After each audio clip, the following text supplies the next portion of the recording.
Euh, la paracha de la semaine a énormément de sujets sur lesquels qu'on peut traiter. Et ce que j'avais choisi d'étudier, c'est dans la paracha, on a le début qui rappelle l'histoire de Pinhas, d'accord? Puis après ça, il y a le, le devoir de guerre contre les Midianites. Et après ça, il y a toute la série de sacrifices qu'on a portés, j'aime pas le mot sacrifice, qu'on a apporté au temple. Autrement dit, pendant toutes les fêtes, on sort deux séparim, et dans le deuxième séper, ce qu'on lit, c'est ce qu'on appelle le moussaf. Le moussaf, c'est ce qui est le sacrifice qu'on a apporté en plus du sacrifice quotidien. Et pour chaque fête, c'est défini. Alors d'abord, ça commence par le sacrifice quotidien, le sacrifice de Shabbat, le sacrifice de Rosh Chodesh. Et après ça, qu'est-ce qu'on faisait pour Pessah, Shavuot, Sukkot, Rosh Hashanah et Kippour.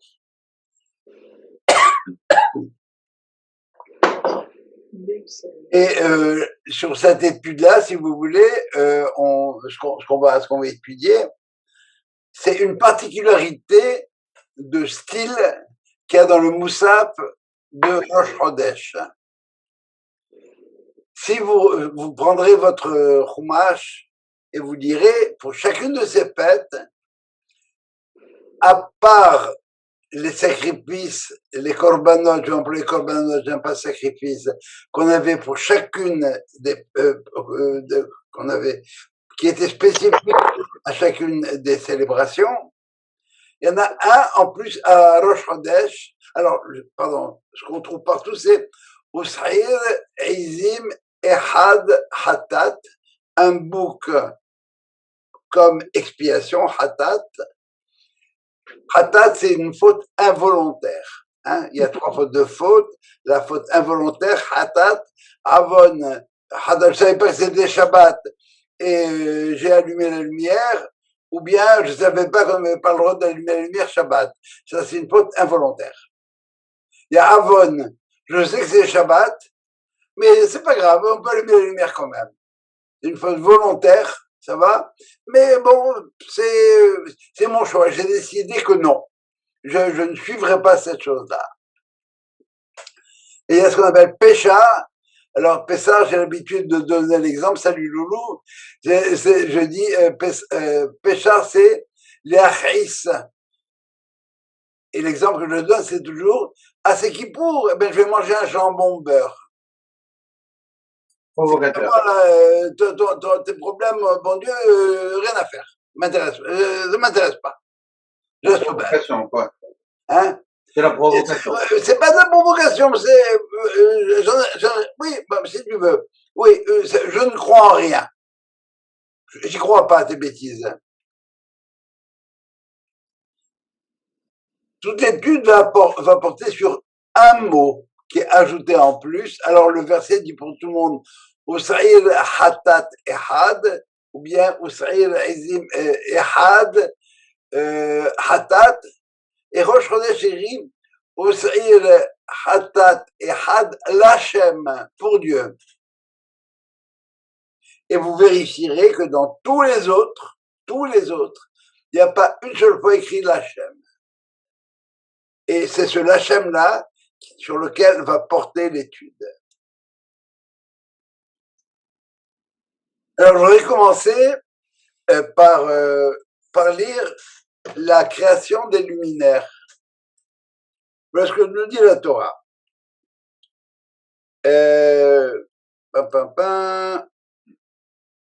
Dieu dit, qu'il y ait des luminaires, c'est le 4e jour de la création.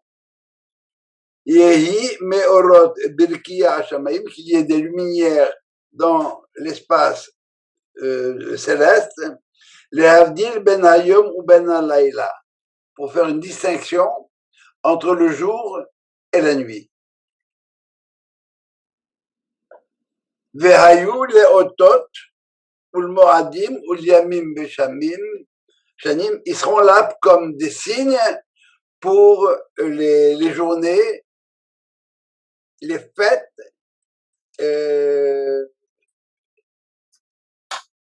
les jours et les années. Et ils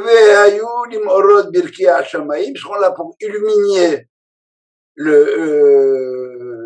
ciel, les haïr, pardon, ils seront là dans la voûte céleste, les haïr à la aretz, et pour illuminer la terre. Veichen, il n'en fut qu'ainsi. Autrement dit, c'est pas exactement ce que Dieu voulait, mais avec ça, on peut s'arranger. Alors maintenant, Vayas Elohim, et Dieu a fait, et Chene Hameorot, Dieu a fait les deux grands luminaires. Je répète, les deux grands luminaires. Et Tamaor Agadol, le grand luminaire, les mêmes Shelet Hayom, pour régner pendant le jour. Et Tamaor Akaton, les mêmes Shelet Hayla, et le luminaire, le petit luminaire, pour régner la nuit. Et Betakochavim, et les étoiles. Donc voilà, on vient de voir maintenant apparaître tout le système, si vous voulez, solaire. Hein, le petit luminaire, grand luminaire et les étoiles.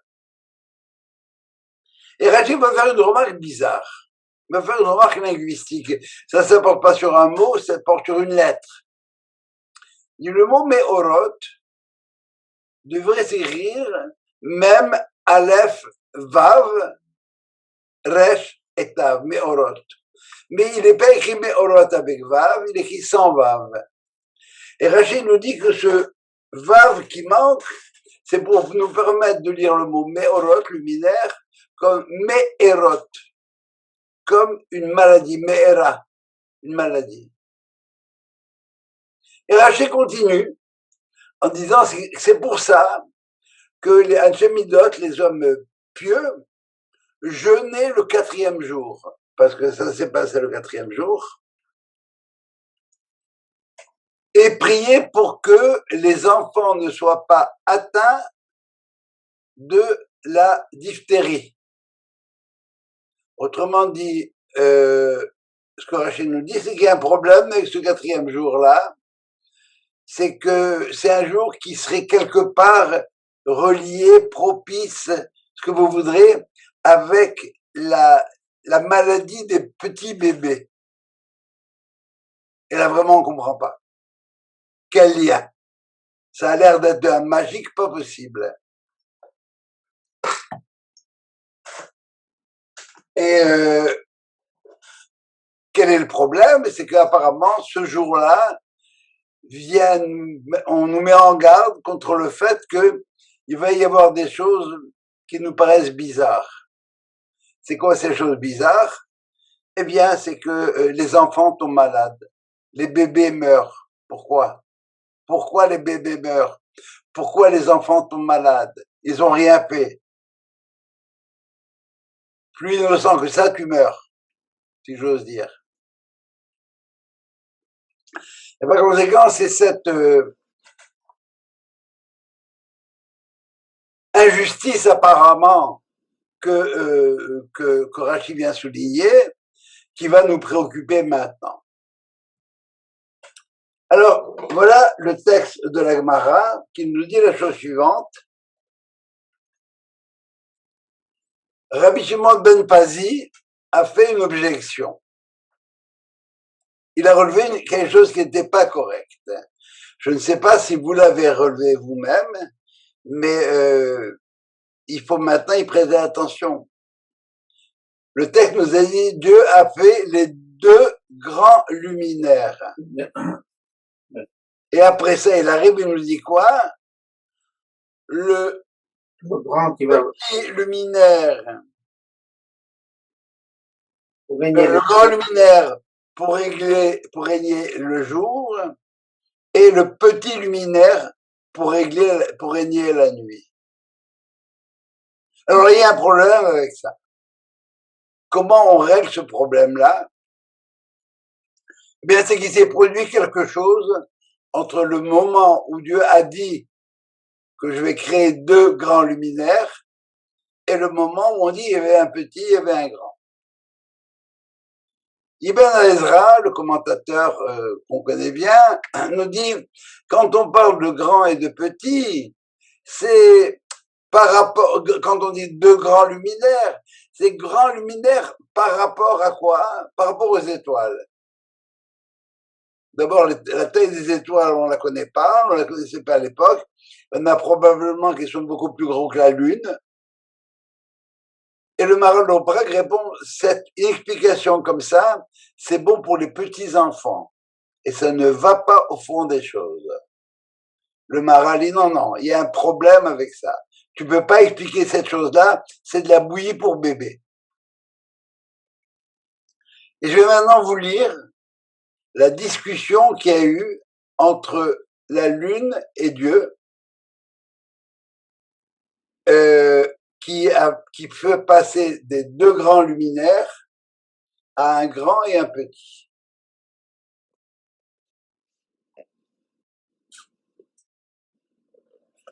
Alors voilà ce qui se passe. Je vais dans un premier temps simplement lire le texte, pas jusqu'au bout. Je vais garder à la fin le punch pour la fin. Mais voilà ce que nous dit le texte. Amra hayareyah litnei kadosh baruch hu.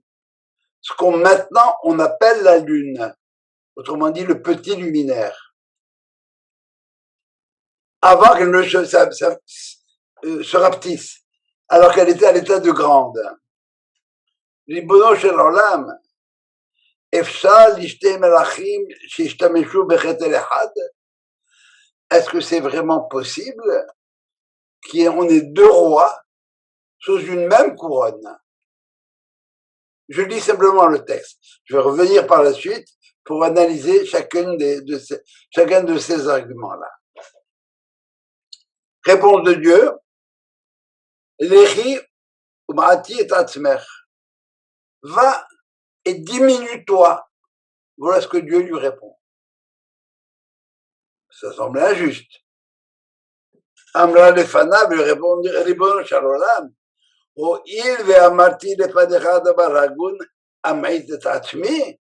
Quoi, je viens de te dire quelque chose de sensé. Ah, mais tu es d'accord avec ça en plus. Autrement, tu m'aurais dit tu as tort. Donc c'est vrai qu'on ne peut pas avoir deux rois sur la même couronne. Alors parce que moi, je suis arrivé, je t'ai dit quelque chose d'intelligent, tu veux que moi, je me diminue? Réponse de Dieu. Va, je t'en prie, et tu régneras le jour et la nuit.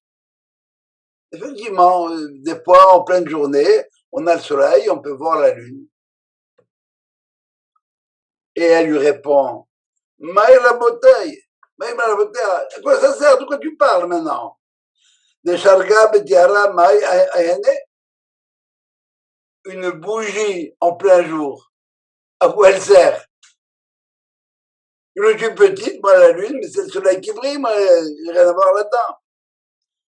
Dieu comprend encore l'argument, il répond Zil, Limnu Becha Israël Yamim Beshanim. Israël comptera par toi les jours et les années. Les mots, on n'en parle pas. Parce que probablement, déjà, elle représente ce que c'est le mot elle-même.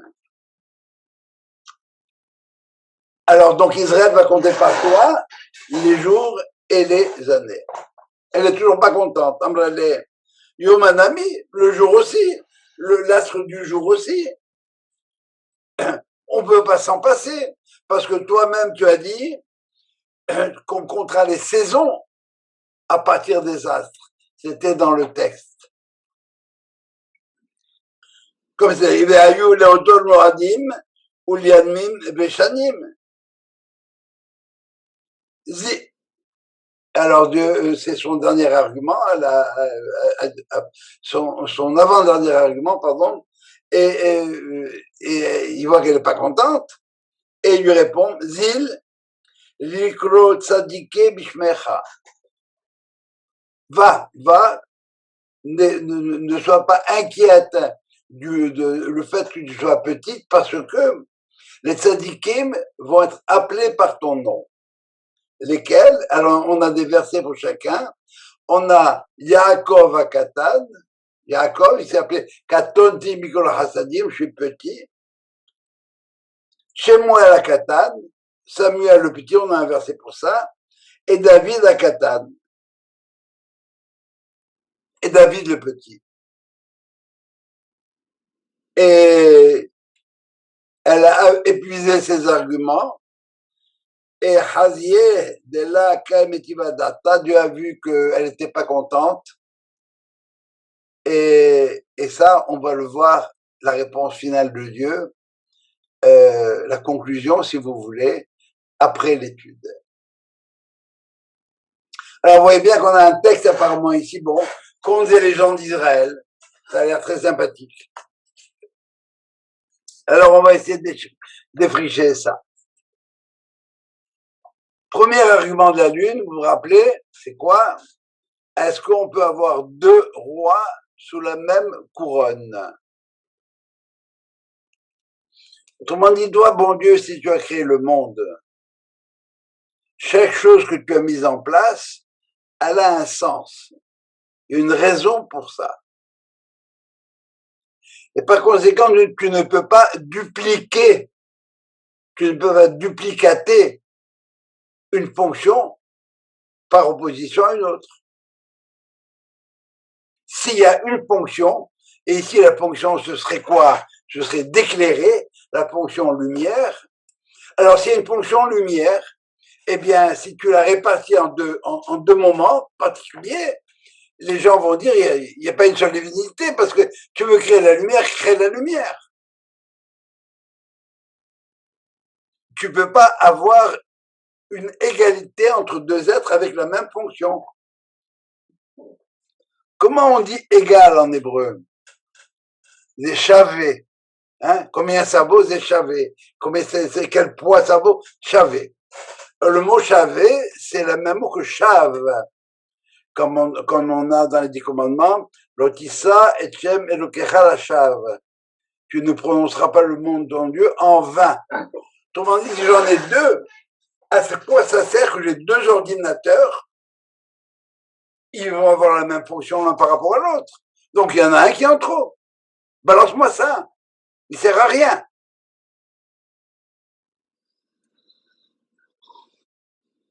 Et tu lui réponds, tu as absolument raison. Alors va et rapetisse-toi.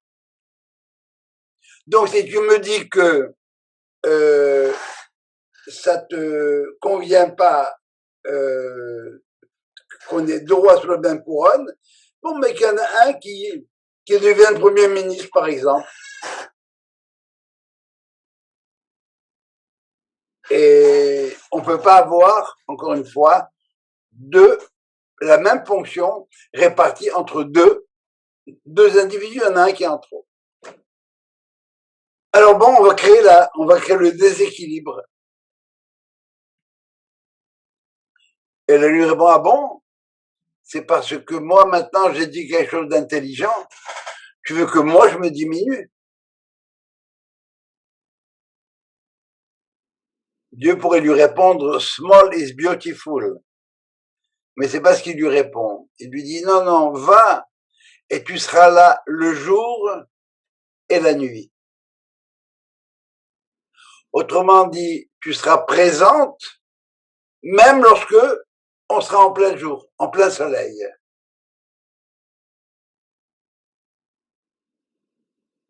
Je vous donne tout de suite une clé d'interprétation de tout ce passage-là. La Lune, c'est représenté dans un premier temps, je vais le dire comme ça, par Israël. La Lune, ça représente Israël. Et le Soleil, ça représente les nations. Vous savez que notre astre, à nous, on compte à partir, les mois sont comptés à partir de la Lune. Hein. Mais on tient compte aussi du Soleil à cause des saisons, se mettre en phase avec l'humanité. Alors lui lui dit, bon, parce que j'ai dit un truc intelligent, alors moi je dois me rappeler. Et Dieu lui répond, non, non, voilà, tu vas régner le jour et la nuit. Ça veut dire que lorsqu'il y aura la plénitude du soleil comme tel, tu seras encore là toi-même. Small is beautiful, encore une fois. Si tu es petit, tu peux te faufiler partout. Si tu es gros, tu rentres nulle part.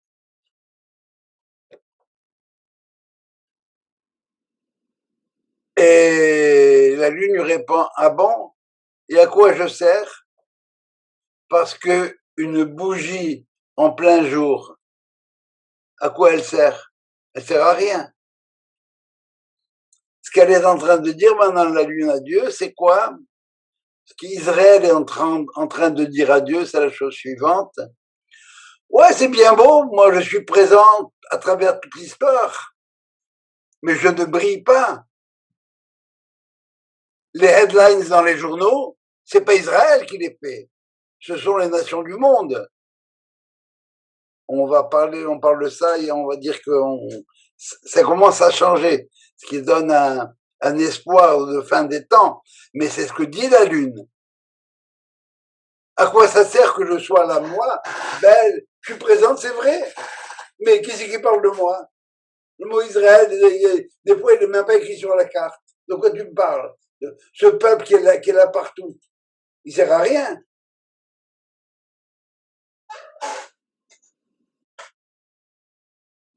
Et je vous signale maintenant que on vient de passer d'une dimension strictement spatiale, grande et petite, à une dimension temporelle. On vient de passer de la taille au temps, le temps du jour et le temps de la nuit. La nuit, c'est la galoute d'Israël, qui a duré pendant plus de 2000 ans, qui a duré, j'ai bien dit, et c'est ce qu'elle lui dit la lune. Je ne sers à rien. Qu'elle répond? Dieu répond, Zil, limnu becha Israël yamim beshanim. C'est quoi? Eh bien, tu vas être l'astre d'Israël, un peuple très particulier. Yamim beshanim, les jours et les années, on va les compter avec toi, à partir de toi. Alors, maintenant, on rentre vraiment dans le temps. Et elle lui répond, de quoi tu parles? Le jour aussi, on ne peut pas s'en passer. On peut rien faire sans, on peut rien faire sans le soleil. C'est le soleil qui brille. C'est le soleil qui définit les saisons. Alors maintenant, on parlera plus des 4 saisons de Vivaldi, mais on parlera des saisons de l'histoire humaine comme telle.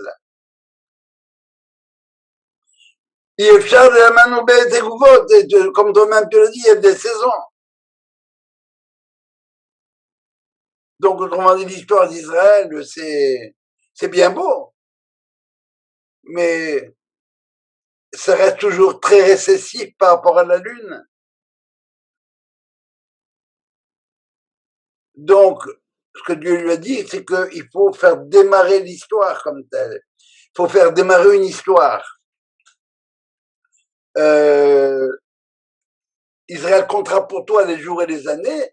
Ça veut dire qu'il y a une histoire qui est en train de se passer. Une histoire qui se passe dans le monde, dans laquelle il y a des jours et des nuits. Et la Lune répond encore une fois, c'est les jours qui l'emportent. Et Dieu lui répond, tu sais quoi, c'est l'histoire d'Israël qui m'intéresse. Et comme j'ai dit tout à l'heure, cette histoire d'Israël, on la voit pas dans les journaux. Dernier argument de Dieu. Tu sais quoi? Écoute ce que je te dis, ma belle. Écoute, ma chérie, ce que je te dis. Les tzadikim s'appelleront de ton nom. Je t'ai demandé d'être petite, et la Torah nous parle de quoi? De Jacob le petit, Samuel le petit et David le petit. Et ce que Dieu répond maintenant à la lune, c'est quoi? Il dit, je comprends ta frustration. c'est pas une histoire banale que je veux qu'on fasse.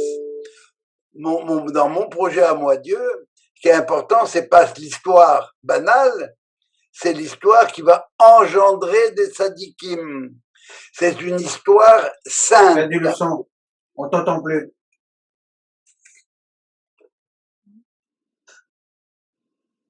Non, Entendre maintenant, oui. Maintenant, ça va. Je le tiens parce que tout le monde l'entend. Bon. Alors, les tzadikim vont s'appeler de ton nom. Yaakov le petit, Samuel le petit et David le petit, dans cet ordre, parce que Yaakov, c'est le début de la famille d'Israël, il s'appelle Israël par la suite.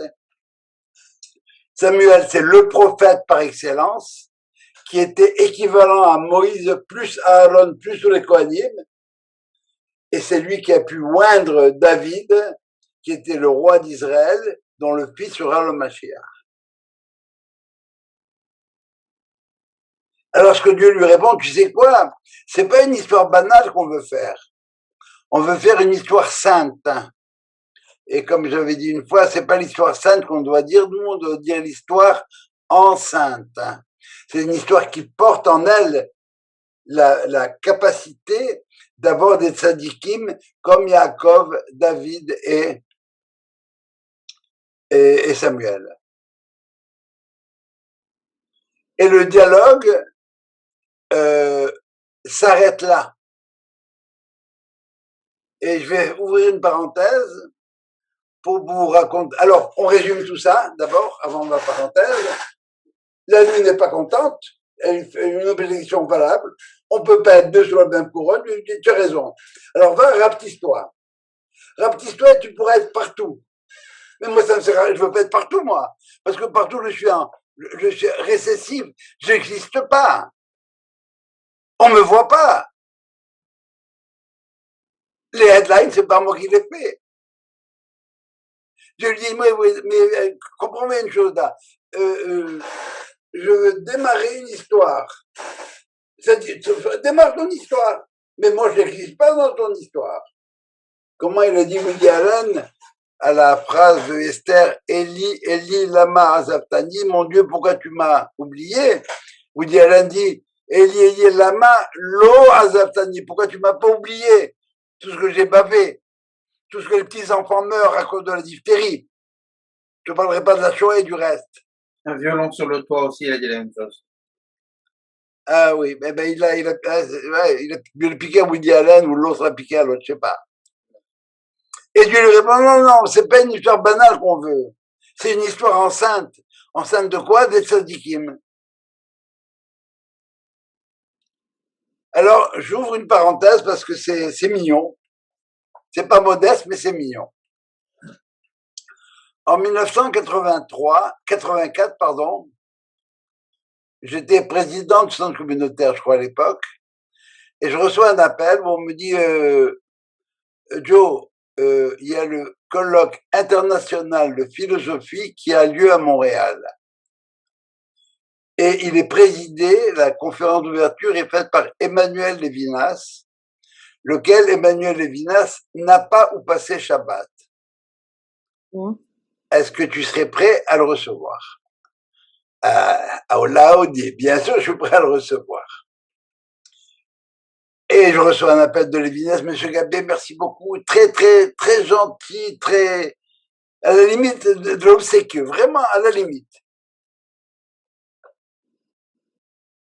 Et donc, je l'attends pour Shabbat, mais entre-temps, je me ramasse à Paris et je suis dans le même avion que Levinas qui venait à Montréal. J'avais été acheter du vin à Paris pour la bar mitzvah de Dan, mon fils. Et monsieur, je le salue. Ah, monsieur Gabé, Lucie m'embrassait pas. Et puis à un moment donné, il était assis seul, à côté de lui, sa femme était derrière, et il y avait une place de libre à côté. Il m'a dit, asseyez-vous. Et je lui dis, vous savez, monsieur Levinas, j'adore, je m'inspire énormément de tous les commentaires talmudiques que vous faites au colloque des intellectuels juifs de France. Il dit, oui, je sais, c'est du travail. Il dit, mais il y en a un que j'attends. C'est celui-là, cette page. Elle me dit, c'est vrai, elle est intéressante. Et on commence à décrire la page. On la connaissait par cœur l'un et l'autre. Et quand j'arrive à la fin, chez moi la Catane, David Akatan et Yaakov Akatan, je lis comme ça en passant. Il me dit, vous avez remarqué que l'acrostiche de ces trois mots, ça fait le nom Shaddai. Shemuel, David, Yaakov, Shin, Dalet, Yud. Et là, le mec, il change de tête. Ça dure 5 secondes et il me dit sur un ton quasi péremptoire, je dois vous dire que je suis tout à fait rétif à ce genre d'explication. Ah là. Donc quoi je me suis mis? Ferme ta gueule, Joe, ferme-la. Mais non, on étudie, bon déduit, quoi, on parle. Le cas, il veut venir bouffer chez moi, il commence déjà, on se fâche déjà avant qu'il... Je suis sauvé par le gong. L'hôtesse me dit, Monsieur Gabion, on vient de trouver votre repas cachère. Il est à votre siège. Attends, il me dit, c'est ça, oui, à tantôt. Bon, eh ben, j'ai pas mangé, hein. J'avais plus faim. Et devant le carrousel des bagages, je dis, bon, ben, je passe vous prendre demain, quelle heure vous convient? Il me dit, tout à l'heure, etc. Je vais le chercher. Sa femme monte derrière, il s'installe devant, et c'est froid. Et à ce moment-là, il me dit, Monsieur Gabé, pour reprendre la discussion d'hier, je voudrais savoir qu'est-ce que ça apporte de plus de dire que ça fait le mot Shaddai. Un genre, arrête des bêtises. Et là, j'ai eu un orgasme intellectuel. Parce que j'avais la réponse. Et avec une assurance, pas d'assurance, une sérénité totale. Je lui dis bien parce que c'est l'illustration de toute la page de Talmud. Qu'est-ce que demande Dieu à la lune? C'est de faire un tzimtzum, de se restreindre, de se limiter. De la même manière que Dieu s'est limité. Et quel est le nom de Dieu au moment où il se limite? C'est Shaddai. Parce que Shaddai, ça veut dire chez Amar le Olamodai, il a dit à sa puissance suffit, à son monde, jusque-là et pas plus loin. Chez Amar la Elakuto Dai, qui a dit à sa puissance divine, jusque-là et pas plus loin. Laisse la place à l'autre. Alors, cette phrase a été dite au moment où on venait par le chemin de la Côte des Neiges au niveau de la montagne. Il a réouvert la bouche quand on est arrivé à l'angle de Queen Mary et Côte des Neiges, juste après le tournant.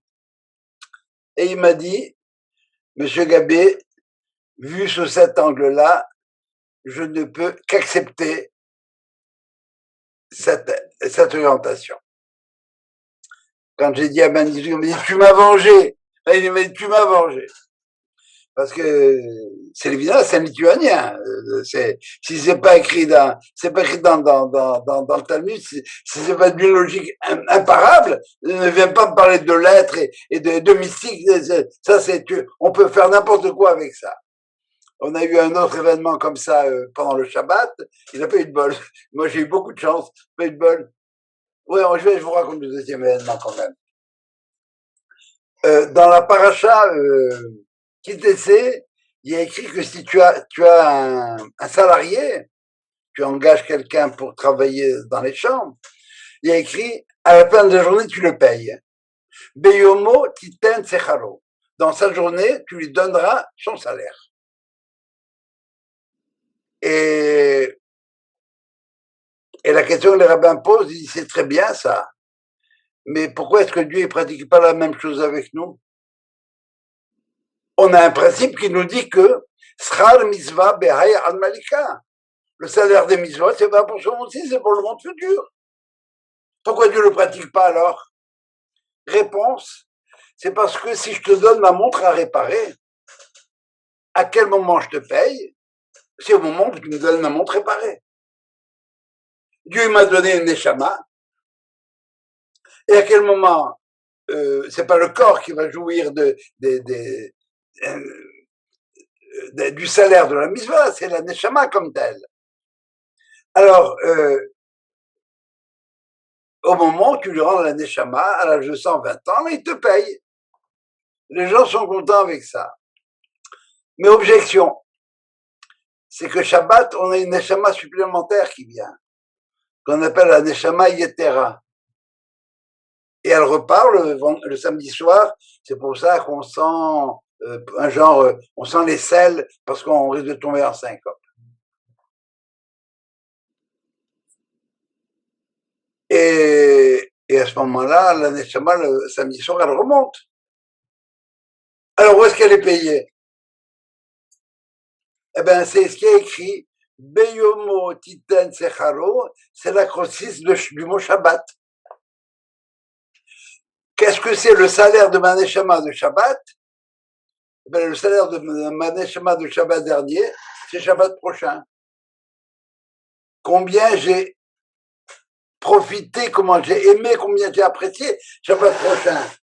Ma neshama qui revient avec ça, ce bagage du plus que j'ai eu Shabbat dernier, eh bien, je vais essayer de le reproduire et de le bonifier pour Shabbat prochain. Ça, c'était l'étape numéro 2 pour Lévinas. Bref. Voilà mes deux aventures pour le Moshadai, Shemol Katan, Yaakov Katan. Et là, la lune, elle n'a plus un mot à dire. Mais elle n'est pas contente. Parce que j'ai demandé, moi, d'être juif. Maintenant que je suis juif, bon, c'est bien, j'embarque. Et voilà comment la Gemara conclut. Hazieh de la Kaid Netiva Data, Dieu a vu qu'elle n'était pas contente. Amar la Kadosh Baruch Hu, Dieu a dit, Bi'u Kapara apporter un sacrifice d'expiation. Alaï, pour moi, en mon nom, c'est moi qui dis ça, c'est moi qui dois me faire expier quoi? C'est Mirati et Tayareya. Parce que j'ai obligé la lune à se rapetisser. Israël, c'est le seul peuple qui a accepté la Torah. C'est le seul peuple qui a accepté que, d'une certaine manière, il doit passer à travers les exils des nations. L'exil d'Israël n'est pas l'exil. Israël n'est pas un peuple qui est né en exil, pour l'exil. L'exil d'Israël est second par rapport à l'exil des nations. Quand est-ce que l'exil des nations a commencé? C'est juste après la tour de Babel. Quand Dieu a dispersé les nations dans le monde. Mais il leur fallait un mashgiach à ces nations-là. Alors, on a envoyé un représentant d'Israël pour 70 nations. On a 70 personnes qui sont arrivées en Égypte, qui était le réservoir du monde après la grande famine, pour pouvoir justement s'occuper de chacune de ces nations-là. Et on a subi ce qu'on a dû subir à cause de ça. La diphtérie des petits-enfants, l'expulsion d'Espagne, la Shoah. C'est vrai, ça fait partie de la game. Parce que les nations, comme Dieu a dit à Abraham, je sais, vous allez être là-bas, ils vont vous rendre esclaves, ils vont vous opprimer. Je sais. C'est le prix à payer d'Israël. C'est le prix d'Israël paye encore aujourd'hui, by the way. Parce que le nombre de morts qu'il y a en Israël à cause de l'environnement, ce ne serait pas arrivé aux États-Unis ou dans n'importe quel autre pays au monde.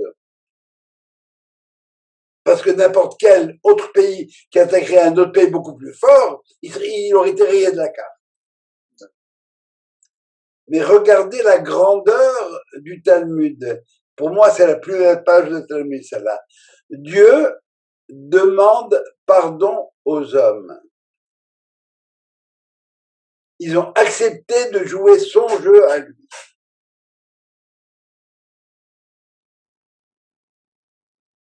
Eh bien, cette dimension de la Lune, qui parce qu'elle a dit quelque chose d'intelligent, est obligée de se rapetisser, c'est pas seulement Israël par rapport aux nations. C'est quoi Rosh Chodesh? C'est la fête de qui, Rosh Chodesh? Renouvellement de renouvellement. Le renouvellement de la. Ça, tu restes encore avec la lune et le soleil. Ouais.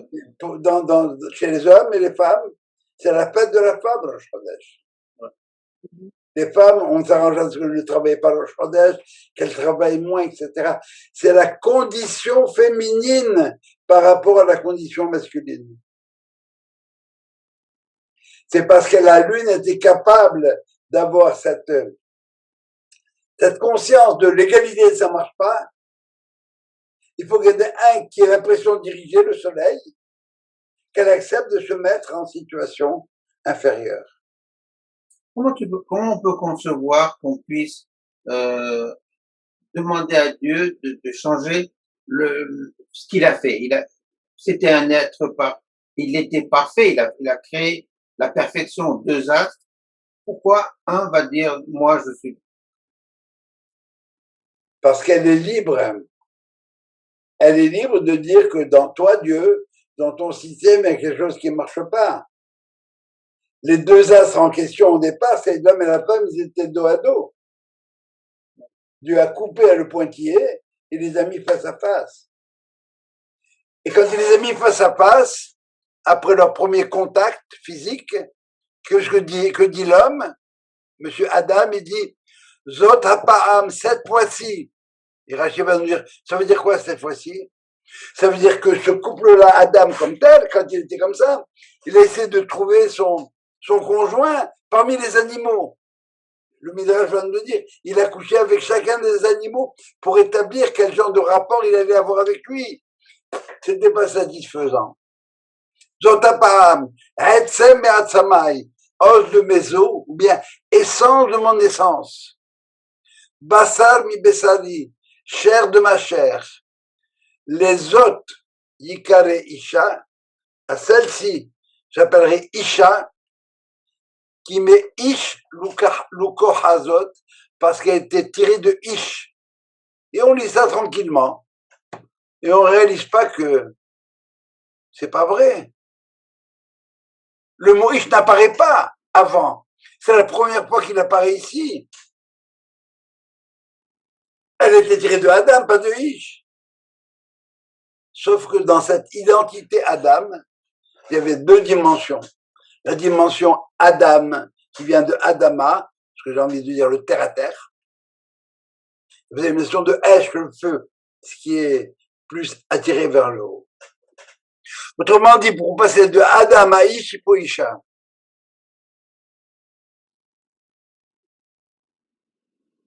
Et c'est bien vrai.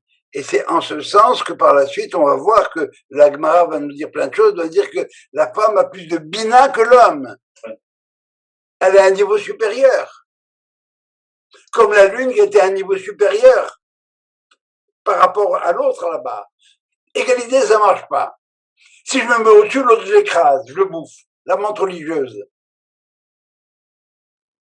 Par conséquent, c'est un être qui est d'essence supérieure et qui volontairement se met en situation existentielle inférieure. Par quoi? Par le biais de la tsniout.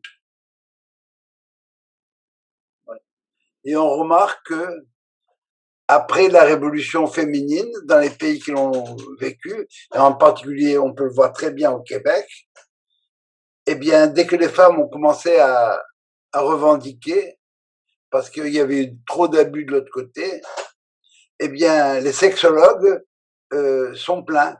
Tu veux un rendez-vous avec un sexologue, il n'a pas tellement de temps. Ça prend plus de temps de voir un sexologue que d'avoir une opération de la hanche. Parce que si l'être supérieur d'essence en situation supérieure, l'autre il n'existe plus. Et c'est ça ce que Tosfot, dans la page de Talmud, donne tout à fait une remarque cute, parce qu'elle est linguistique. Yareach, en hébreu, c'est au féminin. Et le Tosfot, c'est les élèves de l'école de Rashi qui disent la chose suivante, ils disent que dans le langage de la Torah, de la Bible, exactement, du Tanakh, Yarech est au masculin. Et il donne un verset, lequel Vehayareach Amad. Et la lune au masculin s'est arrêtée, s'est bloquée. Autrement dit, s'il n'y a pas cette situation, si on n'accepte pas se mettre en situation inférieure, l'histoire, elle bloque, elle reste fichée. Donc, comme les couples. Attention là. J'ai oublié de faire la remarque fondamentale. Ne pas faire d'identification trop hâtive. Dans chacun de nous, il y a une dimension masculine et une dimension féminine, et l'une de ces deux-là, indépendamment du sexe de l'individu, est plus proéminente. Vous avez des hommes pour lesquels la dimension féminine l'emporte, et je parlerai pas seulement des homosexuels, cette dimension-là, accepter d'être en récession, et vous avez, des femmes chez lesquelles l'inverse, etc. Ça va? Bon, les femmes chez lesquelles, la femme qui porte les pantalons, le mari, il n'existe quasiment pas. C'est juste un compagnon de route. Alors voilà ce que je voulais vous dire aujourd'hui sur cette. On a travaillé sur un mot, Hatat Lachem, Dieu qui demande pardon aux hommes. Je sais, j'aurais jamais dû t'envoyer dans cette université, mon fils. Je voulais que tu fasses l'armée. Je savais pas que ce serait si dur. C'est vrai, c'est dur. Défendre ton pays, tu vas aller à la guerre, tu risques de mourir, c'est vrai aussi. Mais il faut la faire, la guerre. Si on veut avoir un pays qui se tient. Et pour moi, ça, c'est la grandeur du judaïsme. C'est la grandeur de Ham Israël, et c'est aussi la grandeur de Dieu, qui lui n'a pas honte, ne gêne pas pour dire, excusez-moi, mais je sais, c'est dur, c'est un prix à payer, mais rassurez-vous, à la fin, ça s'arrange. Il rira bien qui rira le dernier. Et c'est vrai qu'à travers l'histoire, Israël était quasiment absent de l'histoire. Quasiment complètement absent de l'histoire. Maintenant, Israël commence à être dans la une des journaux et des émissions de télévision. C'est que probablement on se rapproche encore plus de la conclusion de cette histoire sainte qui était cette histoire sainte pour certains et enceinte pour nous. Voilà. L'Hachem, ça veut pas dire pour Dieu? Oui. Mais pour Dieu, ça peut vouloir dire deux choses. Ça veut dire, je te l'apporte à toi, ou je te l'apporte à ta place. Ça va? Hatat, l'Hachem. Comme dans tous les autres, il n'y a pas écrit l'Hachem. C'est clair que dans tous les autres, c'est pour Dieu, dans le sens de en ton honneur. Oui. Mais quand il y a écrit, pour une fois, il y a écrit l'Hachem, donc ça veut dire que celui-là, il vient te dire, attention là, je souligne, Hatat, l'Hachem, c'est Hatat au nom de Dieu. C'est ce qu'a dit le texte du Talmud. Et biou alay kapara, apporter en mon nom, pour moi. Pas pour moi, mais en mon nom, apporter un sacrifice d'expiation parce que j'ai obligé la lune à, parce que, on va dire autrement, parce que j'ai décidé de créer le monde. C'est tout. J'ai décidé de faire ce pari-là. Bingo, ça va, tu as décidé. Oh, Il y a ça. Tu dis que les médias commencent à parler d'Israël. Mais aujourd'hui, ils ne parlent d'Israël que pour parler de la façon dont a été gérée la pandémie. Non, et tu as oublié Non, tout ce qu'il y avait non. avant, Loulou. La pandémie, mais tous les problèmes entre Israël et les autres pays, les problèmes, toutes les guerres depuis 48, de quoi on parle? On parle d'Israël. Non, non, mais tu parles des médias actuellement. Non, non, je parle On a pas. recommencé à parler d'Israël. Non, quand je dis actuellement, moi, actuellement, c'est pas dans les 2 dernières années, c'est dans les 20 dernières années, dans les 30 dernières années. Israël qui est en train de donner une leçon au monde, on est capable de faire une guerre. Absolument, absolument, absolument. Alors, mais ça commence seulement. Ça commence seulement. Absolument. Oui. Je vais te dire que j'ai trouvé ton cours difficile aujourd'hui. Alors, je sais pas si j'ai eu du mal à me concentrer, mais non, mais c'est moi, c'est pas toi, c'est moi. Et je me suis arrêtée à un moment donné et je suis restée bloquée sur quelque chose que tu as dit, qui est en relation avec le petit, le katan, et donc les 3 tzadikim qui sont katan, un peu comme la lune. Mais après ça, tu es passé pour tous les autres tzadikim. Et ça, c'est comme, j'arrive pas à trouver ni le lien, ni quoi, ni pourquoi, ni comment.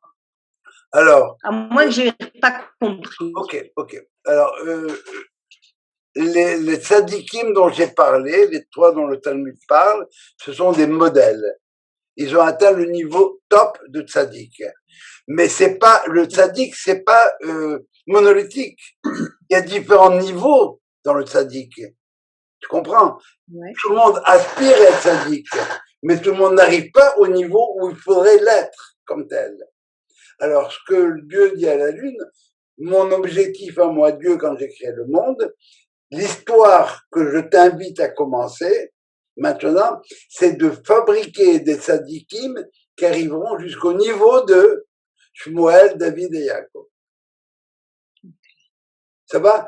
Tzadik, c'est pas binaire. Tu es tzadik ou tu es pas tzadik, c'est faux, non. Il y a une échelle dans être tzadik. Ça va? Je sais pas, quand on dit que Baba Saleh c'était un tzaddik et que tel rabbin, chez Pepperman, après la mort, tout le monde est tzaddik en fin de compte. C'est vrai, tout le monde est tzaddik. C'est quoi tzaddik? C'est quelqu'un qui recherche le tzedek. Ça veut dire la voie juste. Mais combien il arrive à l'intégrer? Waouh! Alors maintenant, tu me dis que le cours difficile, je vais le résumer en 3 phrases peut-être. C'est l'idée que tu peux pas faire une omelette sans casser des œufs. Tu parles de Dieu là. Hein? Tu parles de Dieu. Oui, c'est Dieu, oui. Quand il a créé, ok. Oui. Et par conséquent, ce que la Lune vient de lui dire, dis-moi, pourquoi faire 2 œufs à 9, ça suffit. Il y a une fonction de lumière. Ben, un seul baraka. Ben non, justement. La lumière du monde, c'est pas la même pour tout le monde. La lumière du monde, il y a la lumière du soleil, le roi soleil, toutes les civilisations qui s'en inspirent. Et tu as Israël, la lumière de la lune. Et pour que ça puisse fonctionner, il faut que la lune accepte de vivre l'histoire d'Israël. Manitou avait l'habitude de dire la chose de la manière suivante. Dans les relations humaines, on peut avoir 4 types de relations. Moi, je suis sujet et toi, tu es sujet. Ou bien, moi, je suis sujet et toi, tu es objet. Ou bien, moi, je suis objet et toi, tu es objet. Ou bien, moi, je suis objet et toi, tu es sujet. Il n'y a pas d'autre possibilité. 2 termes, les 4. Si moi, je suis sujet et toi, tu es sujet, on va avoir une guerre de sujet à sujet. et on s'entendra jamais quel est le sujet le plus important, toi ou moi. Chacun va tirer la couverture de son côté. Ce sont les grandes puissances d'aujourd'hui. Est-ce que c'est la Chine? Est-ce que c'est l'Amérique? Est-ce que c'est la Russie? Est-ce que c'est le Japon, etc. Deuxième alternative, moi je suis sujet, toi tu es objet. Toi tu es objet, je vais t'écraser, tu me déranges. Et je vais te tuer à la fin. Caïn qui tue Abel. Moi je suis obligé, toi tu es obligé, on est dans la philosophie orientale. On tombe dans ce qu'on appelle l'ataraxie. Il vaut mieux être assis qu'être debout, étant donné que l'action amène les dégâts. Il vaut mieux être assis qu'être debout. Il vaut mieux être couché qu'être assis. Il vaut mieux être mort que vivant. Et on n'avance pas beaucoup avec ça. Comment tu écris ataraxie? L'ataraxie, hein? Comment tu l'écris? ATHA peut-être ou ATA, je sais pas. C'est pour une recherche, ok. Dernière possibilité, moi je suis obligé, toi tu es sujet. Monseigneur, bonjour, monsieur. Monsieur, c'est monseigneur. À une condition, c'est que ce soit réciproque de l'autre côté. Je suis là pour te plaire, pour t'aider, et tu es là, toi, aussi, pour m'aider à moi. Et à ce moment-là, s'il y a cette réciprocité, alors à ce moment-là, on arrive à l'équilibre absolu. Et c'est ça la lune. Si les goïms, on s'est mis à leur service, à un moment donné, on est à votre service. Mais s'ils reconnaissent que ce qu'on est, nous, c'est important, ils vont se mettre à notre service. Et à ce moment-là, bon, ben, Mashiach is coming. Et c'est là tout le thème, encore une fois, de cette page de Talmud. Okay. Arrête avec ton ego. Mets ton ego de côté. Rapetisse-toi. Et si tu es petit, tu passes partout.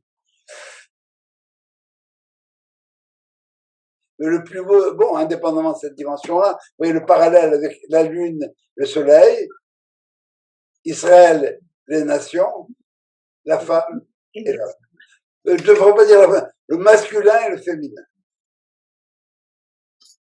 C'est plus clair? Oui, merci pour la synthèse, oui. Autre chose? C'est bon pour moi. Ataraxie, c'est la tranquillité de l'âme. Oui, bon, mais c'est ce qui, pour avoir, Oui, non, je pour connais avoir la tranquillité de l'âme, ce que tu fais rien. Ouais. Parce que dès que tu commences à faire, tu fais des bourdes. Et c'est ton âme qui en souffre. Ouais. C'est écrit comment? Avec un H ou sans H? Non, non, ATA. Attends, parfait. Voilà. Alors, Merci beaucoup, bonsoir. soirée, bonne, Ça donne à réfléchir. et à la semaine prochaine. À la semaine Merci, Jo. Allez, Bonjour, merci. À la semaine prochaine. bye. Merci. Bye. Thank you, Joe. Merci beaucoup, Joe. Bye. Bye.